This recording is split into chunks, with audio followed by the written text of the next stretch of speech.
ମଣିଷ ଦିନକୁ ଦିନ ଭୁଲି ଯାଉଛି ନିଜର ମାନବିକତା। ଦିନକୁ ଦିନ ପଶୁ ଭଳି କାମ କରି ଚାଲିଛି, ଯାହାର ପ୍ରଭାବରେ ସାଧାରଣ ସମାଜ ଉପରେ ଏବଂ ପ୍ରକୃତି ଉପରେ ପଡ଼ୁଛି। ଭାରତ ଗୋଟେ ହିନ୍ଦୁ ରାଷ୍ଟ୍ର, ଯେଉଁଠି ଯଶସ୍ୱୀ ପ୍ରଧାନମନ୍ତ୍ରୀ ଶ୍ରୀ ନରେନ୍ଦ୍ର ମୋଦି ହିନ୍ଦୁତ୍ୱ ଓ ତା'ର ସଂସ୍କୃତି ଉପରେ ବେଶ ଧ୍ୟାନ ଦେଇଛନ୍ତି ଏବଂ ଏହି ହିନ୍ଦୁ ଧର୍ମରେ ସବୁ ପଶୁ ପକ୍ଷୀଙ୍କୁ କିଛି ଅଲଗା ମାନ୍ୟତା ଦିଆଯାଇଛି, ଯେଉଁଥିରେ ଗାଈ ଶ୍ରେଷ୍ଠ, ଗାଈକୁ ଗୋମାତା ଭଳି ପୂଜା କରନ୍ତି। କିନ୍ତୁ କିଛି ଖଳ ପ୍ରଭୃତିର ଲୋକମାନେ ଅଛନ୍ତି ଯେଉଁମାନେ କି ଗୋମାତା ବେପାର କରୁଛନ୍ତି ଏବଂ ତାକୁ ଅମାନୁଷିକ ଭାବେ କାଟି ବଜାରରେ ବିକ୍ରି କରୁଛନ୍ତି, ଯାହାକୁ କେବଳ ହିନ୍ଦୁମାନଙ୍କ ମନରେ ନୁହେଁ ପଶୁପ୍ରେମୀମାନଙ୍କ ମନରେ ମଧ୍ୟ ବହୁତ ଆଘାତ ଦେଇଥାଏ। ବହୁ ସ୍ଥାନରେ ଗଚାଲାଣ ହେଉଥିଲେ ମଧ୍ୟ ଯାହାକୁ ରୋକିବା ପାଇଁ କିଛି ସ୍ୱେଚ୍ଛାସେବୀ ସଂଗଠନଠୁ ଆରମ୍ଭ କରି ପ୍ରଶାସନ ପକ୍ଷରୁ ମଧ୍ୟ ଚେଷ୍ଟା କରୁଛନ୍ତି। ଆଜି ଏକ ନିରୀହ ପଶୁକୁ ଷଣ୍ଢ ପିଠିରେ ଉପରେ ଥିବା ଚୂଳକୁ କଟୁରୀରେ ହାଣି ଦୁର୍ବୃତ୍ତମାନେ ପଳାଇ ଯାଇଛନ୍ତି। ବିଚରା ନିରୀହ ପଶୁଟି ଯନ୍ତ୍ରଣାରେ ଛଟପଟ ହୋଇ ଶୋଇ ରହୁଛି। ତେବେ ଆକ୍ରମଣକାରୀ କିଏ ଓ କାହିଁକି ଏଭଳି କାଣ୍ଡ ଘଟାଇଛି ତାହା ଜଣାପଡ଼ିନାହିଁ। ଏଭଳି ଏକ ହୃଦୟ ବିଦାରକ ଘଟଣା ଘଟିଛି ଗଞ୍ଜାମ ଜିଲ୍ଲା ସୋରଡ଼ା ସହରରେ। 4 ଦିନ ହେଲା ଷଣ୍ଢଟି ଖିଆପିଆ ଭୁଲି ଅସହ୍ୟ ଯନ୍ତ୍ରଣାରେ ଆଉଟ୍ ପାଉଟ୍ ହେଉଛି। ଆଜି ସକାଳୁ ସହରରେ କିଛି ସ୍ୱେଚ୍ଛାସେବୀ ସଂଗଠନ ଷଣ୍ଢଟିକୁ ଉଦ୍ଧାର କରି ତାହାର ଚିକିତ୍ସା କରାଇବା ପାଇଁ ଅଣ୍ଟା ଭିଡ଼ିଥିଲେ। ହେଲେ ମଣିଷକୁ ଦେଖିବା ମାତ୍ରେ ଷଣ୍ଢଟି ଭୟରେ ଏଣେ ତେଣେ ଦୌଡ଼ିବାକୁ ଲାଗିଲା। ସ୍ଥାନୀୟ ଲୋକମାନେ ବନ ବିଭାଗ ଓ ପ୍ରାଣୀ ଚିକିତ୍ସାକୁ ଖବର ଦେଇଥିଲେ। ଖବର ପାଇ ବରଗଡ଼ର ବନାଞ୍ଚଳ ଅଧିକାରୀ ଓ ସୋରଡ଼ା ପ୍ରାଣୀ ଚିକିତ୍ସା ଅଧିକାରୀ ନିଜ ଟିମ୍କୁ ସାଥିରେ ନେଇ ପହଞ୍ଚିଥିଲେ। ଷଣ୍ଢକୁ କାବୁ କରିବା ପାଇଁ ଉଦ୍ୟମ କରିଲା ବେଳେ ଷଣ୍ଢଟି ସୋରଡ଼ା ଥାନା ଭିତରେ ପଶି ଯାଇଥିଲା।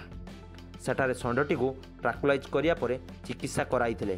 ବର୍ତ୍ତମାନ ଷଣ୍ଢଟିର ସ୍ୱାସ୍ଥ୍ୟ ଅବସ୍ଥା ସ୍ଥିର ଥିବା ଜଣାପଡ଼ିଛି। ସୋରଡ଼ା ଥାନା ଅଧିକାରୀ ସୁନୀଲ କୁମାର ପ୍ରଧାନ, ବରଗଡ଼ ବନାଞ୍ଚଳ ଅଧିକାରୀ ଅଞ୍ଜନ କୁମାର ନାୟକ, ପ୍ରାଣୀ ଚିକିତ୍ସକ ସତ୍ୟ ବିକ୍ରମ ତରାଇ ଓ ସ୍ଥାନୀୟ ସ୍ୱେଚ୍ଛାସେବୀମାନେ ସହଯୋଗ କରିଥିଲେ। ମୋ ନାଁ ଡକ୍ଟର ସତ୍ୟ ବିକ୍ରମ ତରାଇ, ମୁଁ ବ୍ଲକ ଭେଟେନାରୀ ଅଫିସର ଅଛି ସୋରଡ଼ାରେ। ଆଜି ଯେଉଁ ଟ୍ରାଙ୍କୁଲାଇଜ୍ କରାଗଲା ଷଣ୍ଢଟିକୁ, ସେ 2 ଦିନ ତଳେ ତାକୁ ଗୋଟେ କଟ୍ ଇଞ୍ଜୁରି ହେଇଥିଲା ପିଠି ଉପରେ, ଆଉ ସେ ବହୁତ କଷ୍ଟ ପାଉଥିଲା ଏବଂ ଯେଉଁ ଦେଖଣାହାରୀକୁ ବି ମରାମରି କରୁଥିଲା। ତେଣୁ କାଲିଠାରୁ ଆମେ ଫରେଷ୍ଟ ଡିପାର୍ଟମେଣ୍ଟକୁ ରିକ୍ୱିଜିସନ୍ ଦେଇଥିଲୁ ଟ୍ରାଙ୍କୁଲାଇଜ୍ ଗନ୍ ଆଣିବା ପାଇଁ। ଟ୍ରାଙ୍କୁଲାଇଜ୍ ଗନ୍ ଆସିଲା ପରେ ଆଜି ସକାଳ 6ଟାରେ ତାକୁ ଟ୍ରାଙ୍କୁଲାଇଜ୍ ଆମେ କଲୁ। ପାଖାପାଖି ଅଧଘଣ୍ଟା ତାକୁ ବେହୋସ୍ ରହିଲା। ସେ ବେହୋସ୍ ରହିଲା ପରେ ତାକୁ ତାର ସୁଚର ଆମେ କଲୁ, ସିଲେଇ କଲୁ, ତାର ଯେଉଁ ଖଣ୍ଡିଆଟା ହେଇଥିଲା ତା ସହିତ ତାକୁ ହାୟର ଆଣ୍ଟିବାୟୋଟିକ୍ ଦେଇଛୁ, ପେନ୍ କିଲର ଦେଇଛୁ। ଆଶା କରୁଛୁ ଯେ ଖୁବ୍ ଶୀଘ୍ର ସେ ଭଲ ହେଇଯିବ। ହଁ, ଆଜି ଯେଉଁ ଟ୍ରାଙ୍କୁଲାଇଜ୍ ଯେଉଁ କରାହେଲା ଆଉ ଟ୍ରିଟମେଣ୍ଟ କରାହେଲା, ସେଥିରେ ଆମକୁ ସହଯୋଗ କରିଥିଲେ ଫରେଷ୍ଟ ଡିପାର୍ଟମେଣ୍ଟର ରେଞ୍ଜ ଅଫିସର ବଡ଼ଗଡ଼ ବହୁତ ସହଯୋଗ କରିଥିଲେ। ଡିଏଫ୍ଓ ଘୁମସୁର ବି ବହୁତ ସହଯୋଗ କରିଛନ୍ତି। ଆଉ ଆଇଆଇସି ତାଙ୍କରି କ୍ୟାମ୍ପସ୍ ଭିତରେ କରାହେଲା। ଆଇଆଇସି ସୋରଡ଼ାଙ୍କୁ ବହୁତ ବହୁତ ଧନ୍ୟବାଦ। ସିଏ ଆମକୁ ସବୁ ପ୍ରକାର ସହଯୋଗ କଲେ। ଏନ୍ଏସି ସୋରଡ଼ା ବି ତାଙ୍କର ଲୋକମାନଙ୍କୁ ପଠାଇଥିଲେ, ସହଯୋଗ କଲେ, ବହୁତ ବହୁତ ତାଙ୍କୁ ବି ଧନ୍ୟବାଦ।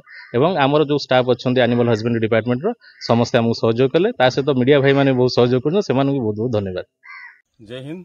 ମୋ ନାଁ ଅଞ୍ଜନ କୁମାର ନାୟକ, ରେଞ୍ଜ ଅଫିସର ବଡ଼ଗଡ଼।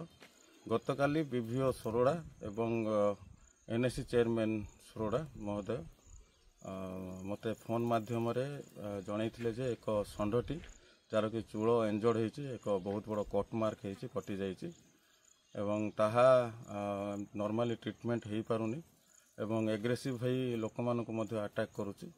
ତ ଟ୍ରାଙ୍କୁଲାଇଜିଂ କରିବା ପାଇଁ ସେ ଜଣାଇଥିଲେ ଏବଂ ତତ୍ସହିତ ମୁଁ ସଙ୍ଗେ ସଙ୍ଗେ ଆମ ଡିଏଫ୍ଓ ସାର୍ ଘୁମୁସର ନର୍ଥକୁ ଏ ବିଷୟରେ ଅବଗତ କରାଇଥିଲି ଏବଂ ପତ୍ର ମାଧ୍ୟମରେ ମଧ୍ୟ ଏନ୍ଏସି ଚେୟାରମ୍ୟାନ୍ ସୋରଡ଼ା ଏବଂ ବିଭିଓ ସୋରଡ଼ା ମଧ୍ୟ ମହୋଦୟ ଜଣାଇଥିଲେ।